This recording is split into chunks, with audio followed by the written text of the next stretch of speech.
Limited edition cards in Madden Ultimate Team are some of the best cards in the game, as well as some of the best ways to make coins every year in Madden. So in this video, we're going to walk through what types of LTDs to invest in, as well as what I like to call a loan system where we're able to play with some of these cards and make coins at the same time. There's two very distinct types of LTDs in Ultimate Team. There's the reroll LTD, which is an LTD that is in any sort of training reroll, or a non-reroll LTD that is only in packs. Of course, if you're watching this at the current time during the TVP era, every LTD is a reroll LTD. There's no difference in the actual cards, but rather a non-reroll LTD is way more rare and they typically rise in the market much faster because of that. They are also normally more expensive due to their rarity. Meanwhile, reroll LTDs are packed quite frequently and are some of the cheaper LTDs you'll see on the block all year. The first major rule I try to follow when investing in LTDs is when to buy. Going off of last year and most of the cards this year, buying an LTD on the last day they are in packs,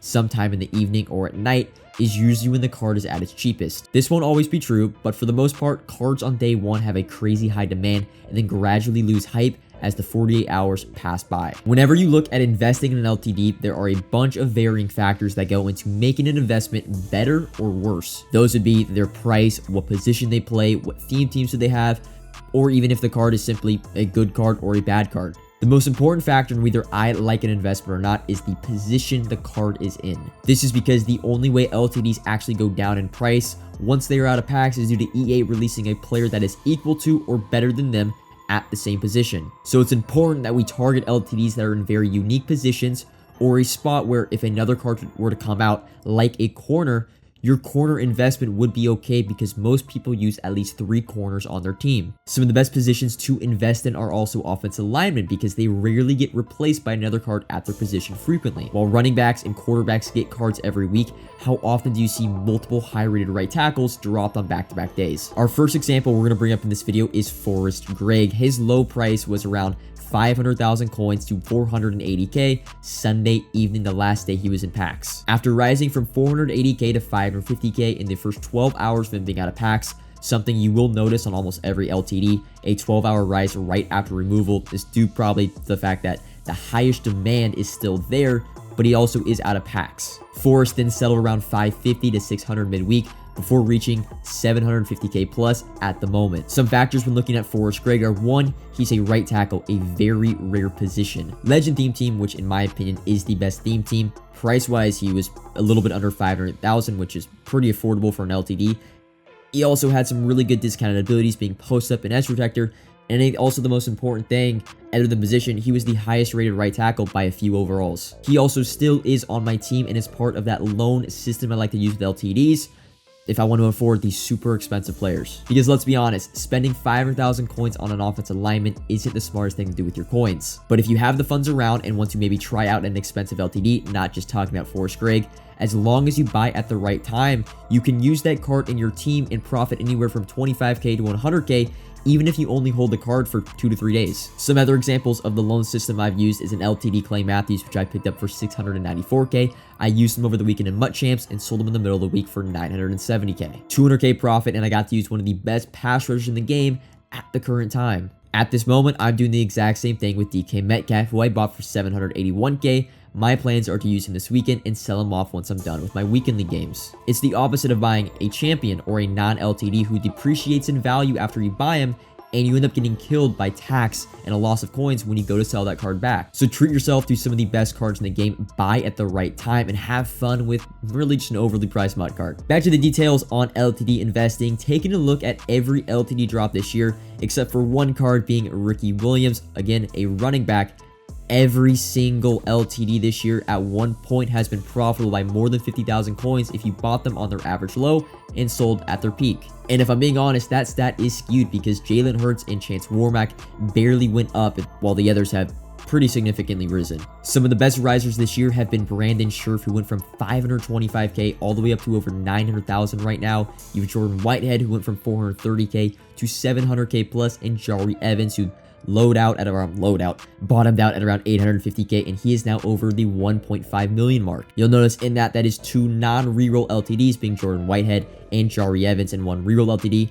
but he was a lineman. So we covered most of the buying process, looking at a card's position, other factors that make the card go up or down, but now let's talk about when to sell. Now this is the area that is the most up to you and your current MUT situation. I can't stress this enough when I say every person should be selling at their own unique price relative to their coin balance. If you have 15 mil in the bank with no need for coins, you can hold for 2 to 3 weeks all the way up to a month. If you only have 1 mil, maybe you want to hold for a week so you can reinvest into another LTD. Seriously, every situation is different. So when someone asks me what I am selling my LTD at, I don't get mad, but rather confused, because there are so many variables between you and me when it comes to kind of our whole situation. Does he play on your team? Does he play on my team? How many coins do you have in comparison to me?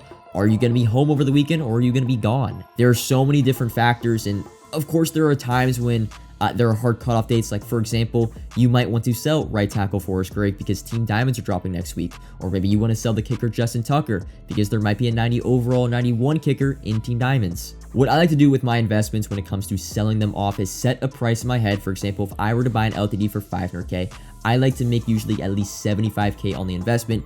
So I would want to sell him probably for 630K to 650K at minimum. Once he hits that price, I will sell off and not worry about the card. And I do think it's important to, you could track the card after you sell him, but if you end up just staring at a card after you sell him, you're going to become a little bit of a hindsight merchant. I love using that phrase now, and it's just, I wish I would have waited a day, I would have got an extra 50K, or damn, I should have sold him today because the next day he went down 50K.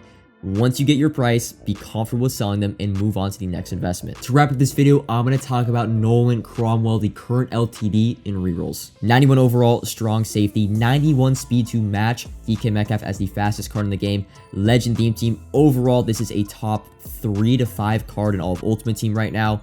Price-wise, he's in the mid 700Ks.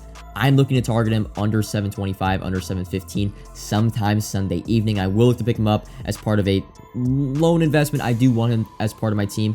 The tricky part with him is the selling off, because we do probably have Team Diamonds this week, and if we get 90 or 91 overall safeties that are up there with Nolan Cromwell, he might take a hit initially, but if you hold through Team Diamonds, he's one of those cards that will be in the meta for probably at least a month, being great height, great speed, Legends team. There's no one even really to come close to him. Cam Chancellor is similar, but he also is 650K plus. So Cromwell, I think in the low 700s, is a great investment. However, you might have to wait like an extra week or week and a half, and you might not be able to sell after the first 12 hours because Team Diamonds are dropping this week. That's my assessment of Nolan Cromwell. And that's going to be all for this video. If you have any questions about investing in LTDs, yes, it is a very expensive process, but you do make a good amount of coins. And I think personally, the best way to LTD invest is to just buy one, use them for your team, and then make a little bit of profit after you use them for a few games. That's all for this video. Like I said, comment if you have any questions, like if you enjoyed, subscribe if you are new, and until next time, peace.